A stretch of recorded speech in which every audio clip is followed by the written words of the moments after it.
अस्सलाम वालेकुम dear students, I hope कि लास्ट लेक्चर आप लोगों को बहुत अच्छे से समझ आया होगा। हम लोगों ने स्टार्ट किया हुआ है कोलिनर्जिक ड्रग्स को, राइट। इसके अंदर हम लोगों ने कोलिनर्जिक एगोनिस्ट को हम लोग पढ़ चुके हैं।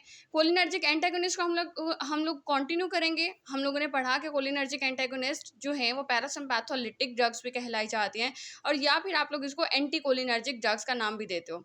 ये कोलिनर्जिक एंटागोनिस्ट दो तरह की होती हैं, दो तरह की, या फिर आप ये कहो कि दो कैटेगरीज में हम लोग इनको डिवाइड कर देते हैं। एक ऐसी जो कि एंटी निकोटिनिक एजेंट्स हों, यानी कि निकोटिनिक रिसेप्टर को ब्लॉक कर देती हों, और कुछ ऐसी होती हैं जो मस्करेनिक रिसेप्टर को ब्लॉक कर देते हैं, यानी कि एंटी मस्करेनिक एजेंट्स हो गए। एंटी मस्करेनिक एजेंट्स के अंदर एट्रोपिन आ जाता है, जिसको हम लोग ऑलरेडी पढ़ चुके हैं लास्ट लेक्चर में। आज हम लोग पढ़ेंगे एंटी निकोटिनिक एजेंट्स, जिसको फर्दर हम लोग दो तरह की कैटेगरीज में डिवाइड करते हैं, लाइक न्यूरोमस्कुलर ब्लॉकर्स आते हैं और गैंग्लियोनिक ब्लॉकर्स आते हैं। ठीक है, गैंग्लियोनिक ब्लॉकर्स में हमारे पास एग्जांपल आती है मैकमाइलामीन, जो कि आपके सिलेबस में इंक्लूड है। और अगर आप लोग बात करते हो न्यूरोमस्कुलर ब्लॉकर्स की, तो इसके अंदर सक्सिनाइल कोलिन और ट्यूबोक्यूरारिन आता है। ठीक है, आज हम लोग स्टार्ट करेंगे गैंग्लियोनिक ब्लॉकर्स को, राइट। गैंग्लियोनिक ब्लॉकर्स को स्टार्ट करने से पहले हम लोग देखेंगे कि कौन से ड्रग्स डीपोलराइजेशन क्या होती है, और रीपोलराइजेशन क्या होती है, और प्लेटिफेस क्या होता है। आपके गैंग्लियोनिक ब्लॉकर्स के अंदर आपकी कुछ ड्रग्स जो हैं वो डीपोलराइजर्स होती हैं, और कुछ ड्रग्स होती हैं नॉन डीपोलराइजर्स। पहले हम लोग डीपोलराइजर और नॉन डीपोलराइजर के बारे में थोड़ा सा कॉन्सेप्ट लेंगे। बहुत आसान है, आप लोग एक दफ़ा समझ लोगे तो आगे भी आपके लिए ये बहुत ज़्यादा हेल्पफुल होगा। इस टाइम पर आपके नोट्स में या आपके सिलेबस के अंदर ये चीज़ इंक्लूड नहीं है, लेकिन इसका कॉन्सेप्ट लेना बहुत ज़रूरी है। क्या कि आप लोग कहते हो कि लाइक सेल मेम्ब्रेन पर आप लोगों के कुछ आयन चैनल्स मौजूद होते हैं, लाइक सोडियम आयन चैनल होता है, पोटाशियम आयन चैनल है, या फिर कैल्शियम आयन चैनल्स। इनके एक ऐसे दरवाजे मौजूद होते हैं जिससे सोडियम अंदर बाहर आता जाता है, या फिर पोटाशियम बाहर जाता है, या फिर कैल्शियम अंदर आता है, यानी कि आयंस जो हैं वो अंदर बाहर होते हैं। ऐसे दरवाजे आपके सेल मेम्ब्रेन पर मौजूद होते हैं। ठीक है, आप लोग बात करते हो like this one is your cell membrane. ये सेल मेम्ब्रेन है आपके सेल की, ये सेल से बाहर का हिस्सा यानी कि एक्स्ट्रा सेलुलरली, और ये सेल के अंदर का हिस्सा यानी कि इंट्रा सेलुलरली। आप कहते हो सोडियम अगर अंदर आ रहा है, इनफ्लक्स हो रहा है, ठीक है, तो क्या होगा, आप लोग उसको डीपोलराइजेशन का नाम दोगे। ठीक है, और जब कभी सोडियम अंदर आएगा तो क्या होता है, आपके मसल्स और आपके वेसल्स जो हैं ये इनकी कॉन्ट्रैक्शन हो जाती है। नेक्स्ट थिंग, जब इनकी कॉन्ट्रैक्शन होगी तो क्या होता है कि आप लोग कहते हो कि इस तरह की आपकी वेसल्स थी, और अब क्या हो गया, ये कॉन्स्ट्रिक्ट हो गई, तंग हो गई। अब जब वो पहले नॉर्मल थी, अब वो कॉन्स्ट्रिक्ट हो गई हैं, तो ऑब्वियसली आपका ब्लड प्रेशर बढ़ जाएगा। ठीक है, और इसके साथ साथ जब सोडियम अंदर आ रहा है तो और वो मीन ज़्यादा से ज़्यादा अंदर आएगा, तो क्या होगा, सोडियम की रिटेंशन हो जाती है आपकी बॉडी की, मीन सेल के अंदर सोडियम की मिकदार बढ़ जाती है, जो कि ब्लड प्रेशर को बढ़ाने का एक और वजह है। ठीक है, दूसरा क्या होता है कि सेल मेम्ब्रेन पर एक ऐसा दरवाज़ा भी मौजूद होता है जो कि जिससे पोटाशियम जो है सेल से बाहर चला जाता है।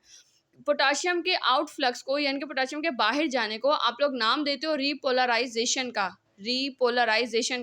और जब कभी रीपोलराइजेशन होती है तो आपके मसल्स या वेसल्स जो होते हैं वो नॉर्मल से वो ज़्यादा डायलेट हो जाते हैं या रिलैक्स हो जाते हैं। ठीक है, यानी कि पहले ऐसे थे तो अब वो थोड़ा डायलेट हो जाएंगे या रिलैक्स हो जाएंगे। और जब कभी आपकी वेसल्स या मसल जैसे जब कभी आप लोगों की वेसल्स जब रिलैक्स या डायलेट हो जाते हैं तो आपका ब्लड प्रेशर डिक्रीज हो जाता है। इस फेज़ को, यानी कि पोटाशियम के आउटफ्लक्स को बाहर जाने को आप लोग रीपोलराइजेशन का नाम देते हो। अगर कभी मीन कैल्शियम का इन्फ्लक्स हो रहा हो, यानी कि एक ऐसा दरवाज़ा जिससे कैल्शियम जो है वो अंदर की तरफ आ रहा हो, इन्फ्लक्स हो रहा हो, तो इस फेज़ को आप लोग प्लेट्यू फेज़ कहते हो। और ये इसका काम काफ़ी हद तक ऐसे ही है जैसे आप लोगों का सोडियम इन्फ्लक्स की तरह डीपोलराइजेशन में होता है।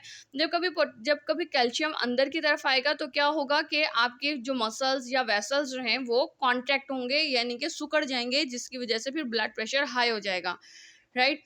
अच्छा, आप लोगों ने यहाँ पे कॉन्सेप्ट सिर्फ डीपोलराइजेशन का लेना है कि अगर सोडियम अंदर आ रहा है तो डीपोलराइजेशन होता है, और डीपोलराइजेशन की वजह से ब्लड प्रेशर बढ़ जाता है। ठीक है, बाकी को आप लोग डिटेल में पढ़ोगे इन कमिंग चैप्टर्स, लाइक अच्छा, स्टार्ट में अब हम लोग बात करते हैं गैंग्लियोनिक ब्लॉकर्स की। तो आप लोग कहते हो गैंग्लियोनिक ब्लॉकर्स दो तरह के होते हैं। नंबर 1 डीपोलराइजर्स होते हैं, और दूसरा नॉन डीपोलराइजर्स होते हैं।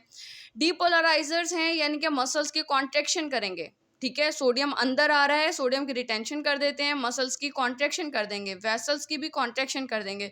इनके पहले नॉर्मल था तो अब वो सिकुड़ गया है, ठीक है, कॉन्ट्रैक्शन हो गई, जिसकी वजह से ब्लड प्रेशर हाई हो गया, इंक्रीज हो गया। इसके अंदर हम लोग एग्जांपल ले लेते हैं निकोटीन की, which act as a ganglionic blocker, ठीक है।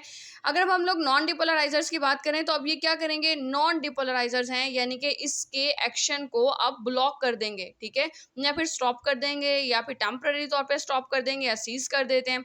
क्या करेंगे अब ये, अब नॉन डिपोलराइजर्स हैं, इसके अंदर आने पर कॉन्ट्रैक्शन हो रही थी, सोडियम के अंदर आने पर कॉन्ट्रैक्शन हो रही थी, तो ये क्या हो जाएंगे, रिलैक्स हो जाएंगे।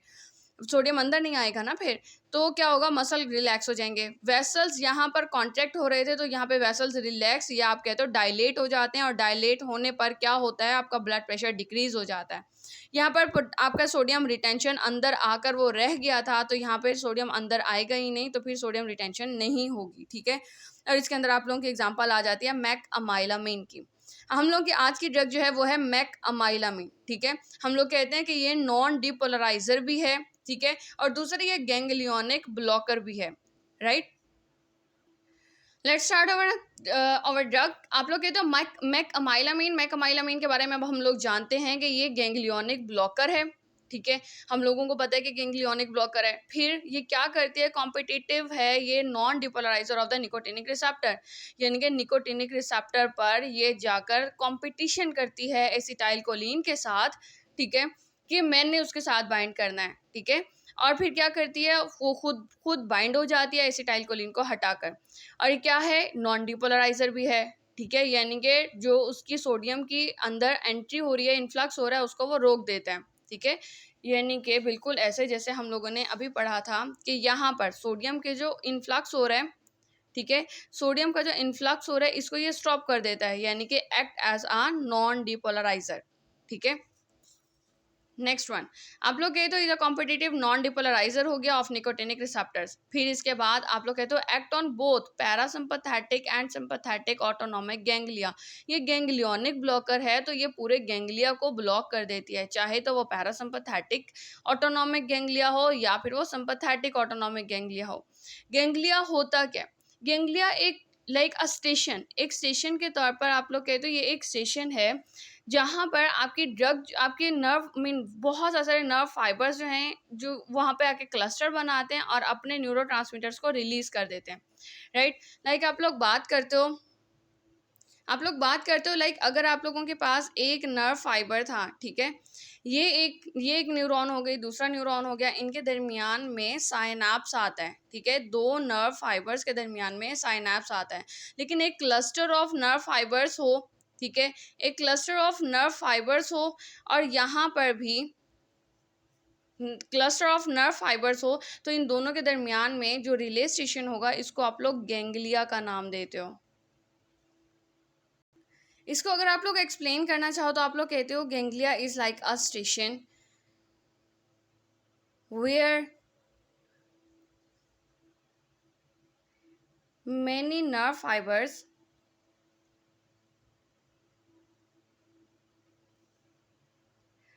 make a cluster and release their neurotransmitters,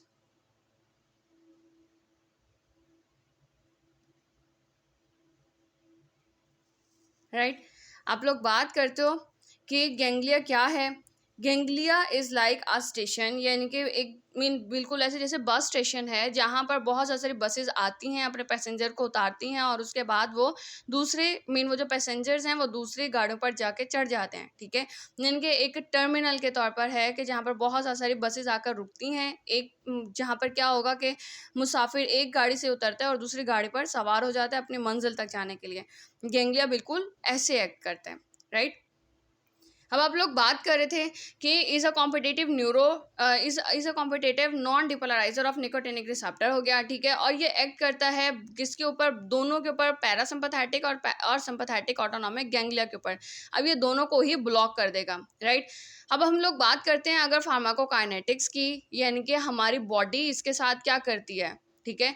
तो आप लोग कहते हो हैज़ गुड ओरल एब्जॉर्प्शन, अगर हम लोग इसको ओरली लेते हैं तो ये ओरली बहुत अच्छे से जज्ब हो जाता है हमारी बॉडी में। फिर इसका ड्यूरेशन ऑफ एक्शन DOA यानी कि ड्यूरेशन ऑफ एक्शन, आप लोग इसको DOA नहीं लिखोगे, मैंने जस्ट याद करने के लिए इसको शॉर्ट फॉर्म में लिखा DOA, ठीक है। इसका ड्यूरेशन ऑफ एक्शन यानी कि इसका असर का जो दौरानिया है वो 10 घंटे है, यानी कि एक दफ़ा लेने पर आप लोग 10 घंटे तक इसका असर आपके बॉडी में रहेगा। दूसरा ये कि जज्ब होने पर आपकी बॉडी के अंदर बहुत अच्छे से फैल जाता है, मेटाबोलाइज होता है लीवर के ज़रिए और एक्सक्रीट हो जाता है यूरिन के ज़रिए। फार्माकोडायनामिक्स में सबसे पहले आप लोग बात करते हो मैकेनिज्म ऑफ एक्शन की। मैकेनिज्म ऑफ एक्शन में आप लोग जानते हो कि ये मैकामाइलामीन एसिटाइलकोलिन के साथ कम्पीट करता है, यानी कि कॉम्पिटिशन लगाता है कि मैंने बाइंड करना है निकोटिनिक रिसेप्टर के साथ। तो ये क्या करता है, कॉम्पिटिशन जीत जाता है to bind with nicotinic receptors, उसके साथ बाइंड कर जाता है, और निकोटिनिक रिसेप्टर्स भी दोनों के, ठीक है। आपका जो पैरासिम्पैथेटिक है वो भी, और जो सिम्पैथेटिक ऑटोनॉमिक गैंग्लिया है, दोनों के निकोटिनिक रिसेप्टर के साथ ये बाइंड कर जाता है, और बाइंड करने पर ये निकोटिनिक रिसेप्टर की एक्टिविटी को ब्लॉक कर देता है। अब जब निकोटिनिक रिसेप्टर एक्टिविटी नहीं शो करेगा, असर नहीं दिखाएगा, यानी कि क्या हुआ कि हमारा पैरा सिम्पैथेटिक एक्शन जो है वो स्टॉप हो गया, यानी कि उसकी इनहिबिशन हो गई तो यानी कि ये पैरासिम्पैथोलिटिक एक्शन जाहिर करेगा, राइट। हम लोगों ने स्टार्ट में पढ़ा था ना, पैरासिम्पैथेटिक एक्शन जो है वो किस तरह से एक्शन आपका इफेक्ट कैसे जाहिर हो रहा है, कि जितना ज़्यादा एसिटाइलकोलिन जो है वो रिलीज होता है, सिंथेसिस होती है या बाइंडिंग होती है, उतना ज़्यादा आपका पैरासिम्पैथेटिक एक्शन जाहिर होगा। अब क्या कर रहा है, ये निकोटिनिक रिसेप्टर को स्टॉप कर रहा है, उसको असर अपना काम नहीं करने दे रहा है, एसिटाइलकोलिन इसके साथ लग नहीं रही, यानी कि पैरासिम्पैथेटिक एक्शन जो है वो स्टॉप हो गया। इनडायरेक्टली आप लोग कहते हो पैरासिम्पैथोलिटिक एक्शन या कोलिनर्जिक एंटागोनिस्टिक एक्शन ये जाहिर करेगा, राइट। अब नेक्स्ट थिंग क्या होती है, आप लोग बात करते हो कि इसका थेराप्यूटिक एक्शन क्या होगा। इसकी डुअल नेचर है, हम लोगों ने अभी पढ़ा, एक तो ये पैरासिम्पैथेटिक एक्शन है, ठीक है, पैरासिम्पैथेटिक एक्शन हो गया। दूसरे की बात करते हो कि निकोटिनिक नॉन डिपोलराइजर है ये, ठीक है। हम लोगों ने अभी स्टार्ट में पढ़ा था ना कि ये नॉन डिपोलराइजर है, और दूसरा ये पैरासिम्पैथोलिटिक ड्रग है। अब हम लोगों को पता है कि जितने भी पैरासिम्पैथोलिटिक ड्रग्स हैं ये क्या करते हैं, एसिटाइलकोलिन के एक्शन के ऑपोजिट काम करते हैं। हम लोगों ने जैसा कि इसके अंदर पढ़ा था लाइक दिस वन कि एक्शंस ऑफ एसिटाइलकोलिन, जो भी ये डंबल्स हैं, ठीक है, इसका ऑपोजिट एक्शन आप लोग लिख दो, डायरिया की जगह कॉन्स्टिपेशन, यूरिनरी यानी कि यूरिनेशन की जगह यूरिनरी रिटेंशन लिख दो, मियोसिस की जगह मेड्रियासिस लिख देते हो, ब्रेडिकार्डिया की जगह आप टेकिकार्डिया लिखते हो, यानी कि इसके ऑपोजिट एक्शंस लिख दो तो आपके पैरासिम्पैथोलिटिक एक्शंस आ जाएंगे, राइट। अब हम लोगों ने क्या करना है, ये एक्शंस ऑफ एसिटाइलकोलिन था, हम लोग लिटिक्स इस्तेमाल कर रहे हैं, तो क्या करेंगे, इसी के एक्शंस को हम लोग ऑपोजिट लिखेंगे। ऑपोजिट में क्या आएगा कि अगर आपका पैरासिम्पैथेटिक एक्शन जब ऑन होता है, यानी कि रेस्ट और डाइजेस्ट मोड, उस टाइम पर आप लोगों का आपका ब्लड प्रेशर जो है वो डिक्रीज हुआ होता है। यहाँ पर क्या होगा कि ब्लड प्रेशर आपका इंक्रीज हो जाएगा। फिर हार्ट रेट उस टाइम पे डिक्रीज हुआ होता है, तो इस टाइम पर आप लोग क्या करोगे कि इंक्रीज हो जाएगा, उस टाइम पे डिक्रीज था, अब आपका टेकिकार्डिया हो जाता है। सिक्रीशंस, आपके पैरासिम्पैथेटिक एक्शन जब ऑन होता है तो उस टाइम पे सिक्रीशंस ज़्यादा हो रही होती हैं, यहाँ पे सिक्रीशंस क्या होंगी, डिक्रीज हो जाएंगी। फिर एसिटाइलकोलिन एक्शन जो है वो इनहिबिट हो जाता है। ये हो गया पैरासिम्पैथोलिटिक एक्शन हो गया इसका। लेकिन अभी हम लोगों ने नॉन डिपोलराइजेशन इसका एक्शन भी देखा, तो आप लोग कहते हो कि ये अगर as a non depolariser act करता है तो सोडियम की एंट्री को ब्लॉक कर देता है, सोडियम अंदर नहीं आएगा, यानी कि वेसल्स या मसल जो हैं वो रिलैक्स कर जाते हैं, या फिर आप लोग कहते हो कि डायलेट कर जाती हैं। ये डायलेट कर गई यानी कि आपका ब्लड प्रेशर डिक्रीज हो गया, पहले ऐसी थी ये और अब ये डायलेट हो गई, ब्लड प्रेशर जो है वो डिक्रीज हो गया। यहाँ पर अब नोट करने वाली बात क्या है कि अगर ये पैरासिम्पैथोलिटिक एक्शन दिखाता है तो आपका ब्लड प्रेशर हाई होता है, और अगर ये नॉन डिपोलराइजर इफेक्ट दिखाता है तो आपका ब्लड प्रेशर डिक्रीज होता है, राइट। यानी कि इसका एक्शन जो हो गया वो कॉम्प्लेक्स हो गया, राइट। हम लोग कहते हैं कि responses of non depolarising ganglionic blockers जो हैं ये कॉम्प्लेक्स होते हैं। क्यों? क्योंकि ये नॉन डिपोलराइजर्स भी हैं, दूसरा गैंग्लियोनिक ब्लॉकर्स भी हैं, ठीक है। इनके पैरासिम्पैथोलिटिक एक्शन भी दिखा रहे हैं और जबकि साथ में नॉन डिपोलराइजर भी हैं। हर कॉम्प्लेक्स एंड नॉन प्रेडिक्टेबल, यानी कि बिल्कुल मीन जैसे आपके गुमान से बाहर होता है इनका असर। इस वजह से हम लोग इसको बहुत कम, रेयरली यूज़ थेरापेटिकली, किसी बीमारी के ख़िलाफ़ इस्तेमाल करने के लिए हम लोग इसको बहुत कम ही तरजीह देते हैं या बहुत कम इसको इस्तेमाल करते हैं। लेकिन हाँ, इसको इस्तेमाल किया जाता है as tools in experimental pharmacology, यानी कि कभी अगर हम लोगों ने फार्माकोलॉजी के तजर्बात करने हो तो हम लोग इसको ज़रूर इस्तेमाल करते हैं, राइट? क्योंकि इसके बहुत सारे एक्शंस हैं, इस वजह से। फिर हम लोगों ने अगर कभी इसको थेरापेटिकली इस्तेमाल करना हो तो हम लोग इसको इस्तेमाल करते हैं in emergency situations to lower the blood pressure. अगर कभी हम लोगों ने इसको इस्तेमाल करना हो तो हम लोग इमरजेंसी सिचुएशन में इस्तेमाल करते हैं, कब? जब हम लोगों ने ब्लड प्रेशर को कम करना हो। और अगर हम लोग इसके एडवर्स इफेक्ट्स की बात करें तो इसके एडवर्स इफेक्ट्स में सारे के सारे एडवर्स इफेक्ट्स वही आ जाएंगे जो कि हमारे एसिटाइलकोलिन के थे, ठीक है? क्योंकि ये भी पैरासिम्पैथोलिटिक ड्रग है, ठीक है? जितने भी हमारे एडवर्स इफेक्ट्स है एसिटाइलकोलिन के, ठीक है? Like this one, adverse effects हम लोगों ने देखे थे कि एसिटाइलकोलिन का डायरिया होता है, ब्रेडिकार्डिया, मियोसिस, लाइवेशन और urinary sorry like this one. आप लोगों ने बात की थी कि एट्रोपिन के एडवर्स इफेक्ट्स ये थे, जीरोस्टोमिया, जीरो ऑफ्थेल्मिया या हार्ट रेट का बढ़ जाना, कॉन्स्टिपेशन होना, कंफ्यूजन, रेस्टलेसनेस और ब्लड विजन। आप लोग ये वाले एडवर्स इफेक्ट्स जो हैं वो आप लोग इसके अंदर लिख सकते हो, ठीक है? यानी कि मैकमाइलामीन के एडवर्स इफेक्ट्स में आप लोग एट्रोपिन के एडवर्स इफेक्ट्स भी मेंशन कर सकते हो, राइट?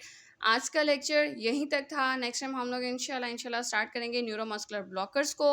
अगर आप लोगों को कुछ नहीं समझ में आया हो तो आप लोग मुझसे क्वेश्चन कर सकते हैं इन कमेंट सेक्शन।